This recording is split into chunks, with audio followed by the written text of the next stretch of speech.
Think for a moment about how many of your daily decisions are influenced by desires you rarely question, urges that feel natural, automatic, almost invisible.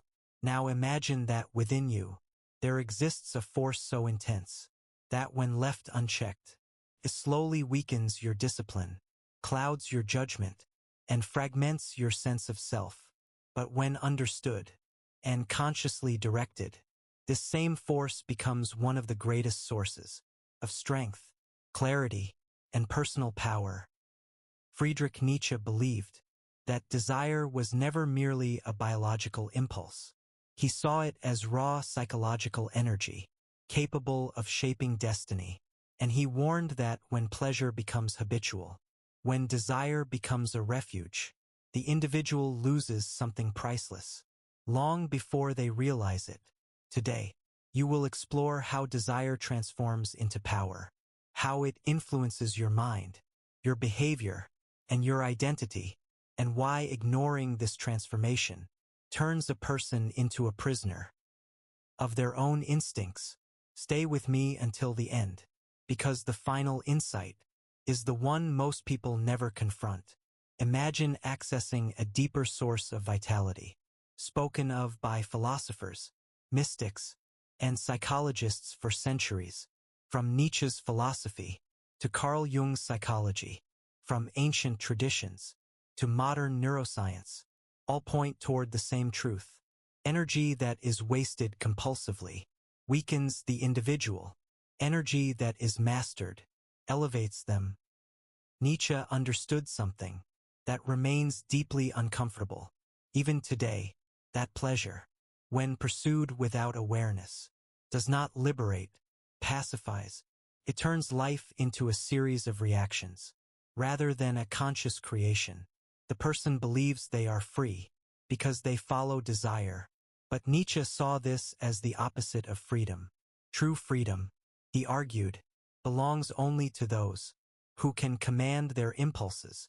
When desire dictates behavior, the will dissolves, slowly, quietly, and with it, the capacity to endure discomfort, to pursue meaning, to build something greater than oneself. Ask yourself this honestly: how often do your impulses decide for you, before your intention has a chance to speak? Nietzsche believed that the strength of a person could be measured by their ability to shape their drives, rather than be shaped by them. He warned that constant stimulation, entertainment, and indulgence slowly erode the will, not dramatically, not immediately, but subtly. Each moment of surrender trains the mind to seek ease instead of growth, and over time, this creates dependence, not on a substance, but on sensation.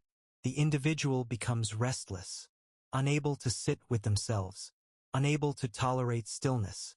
Silence begins to feel uncomfortable because it reveals everything distraction has been hiding. Nietzsche did not condemn desire itself. He condemned unconscious desire. Desire that flows without direction becomes decay. Desire that is transformed becomes creation. This distinction is the heart of his warning. Modern psychology echoes this insight. Carl Jung wrote that whatever energy is not integrated returns through the unconscious. As compulsion, what we fail to master eventually masters us. When desire is denied or indulged blindly, it does not disappear. It accumulates, and then it expresses itself in destructive patterns, addiction, avoidance, loss of purpose. But when desire is acknowledged, understood, and consciously redirected, it becomes fuel. Nietzsche believed that the highest individuals were not those with weak instincts, but those with powerful instincts, who learned to command them. He admired intensity, but only when paired with discipline, because intensity without control leads to chaos, but intensity shaped by will creates greatness. Ask yourself, what could you build if your internal energy was no longer scattered by constant gratification? how much clearer would your thinking be? How much stronger would your focus become? Neuroscience supports this. Overstimulation exhausts the dopamine system, reducing motivation and dulling ambition. When stimulation is reduced, the mind regains sensitivity, drive returns, clarity sharpens. This is not moral theory. It is biological reality. The brain adapts to what it is fed. Nietzsche saw modern humanity drifting toward what he called decadence, not moral corruption, but psychological weakness, a state where comfort replaces challenge, and stimulation replaces purpose. In this state, the individual becomes passive, reactive, and easily influenced. A person ruled by desire is easily controlled, not by force, but by pleasure. This is why Nietzsche believed that mastering desire was not merely personal development. It was liberation. But mastery does not mean suppression. Suppression creates conflict and resentment. Transformation creates power. Every desire contains energy. The question is not whether desire exists.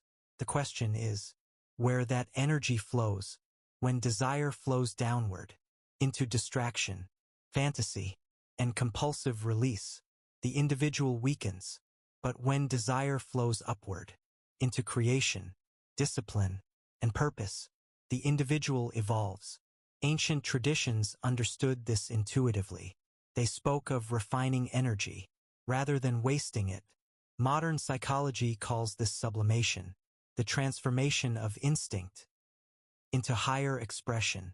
Great art, philosophy, leadership, and innovation often emerge from individuals who learned to direct their internal tension, rather than escape it. Nietzsche believed that struggle was essential, not struggle against the world, but struggle against oneself. The friction between impulse and intention is where character is forged. If you avoid this friction, you avoid growth. Comfort feels safe, but it quietly limits potential. Ask yourself, when was the last time you chose discomfort over indulgence? When was the last time you resisted an urge and felt stronger because of it? These moments shape identity. Nietzsche believed that identity is not fixed. It is sculpted by habits, by choices, by what you obey. A person who obeys impulse becomes fragmented. A person who commands impulse becomes integrated. Whole. This is why uncontrolled desire does not just weaken discipline. It weakens identity. Goals become inconsistent. Motivation fluctuates. Confidence erodes because the self is no longer unified. But when energy is conserved and directed, something changes. Self-trust grows, and self-trust is the foundation of power. You begin to rely on yourself. You begin to respect yourself. And respect cannot be bought with pleasure. It is earned through restraint. Nietzsche warned that the greatest danger of indulgence is not pleasure itself. It is forgetfulness. Pleasure makes you forget what you could become, convinces you that comfort is enough. But deep down, something knows it is not. That is why excess pleasure often leads to emptiness, not because life lacks meaning, but because meaning requires effort, and effort has been avoided. If you continue surrendering energy to impulse, nothing catastrophic happens. You simply remain where you are, year after year.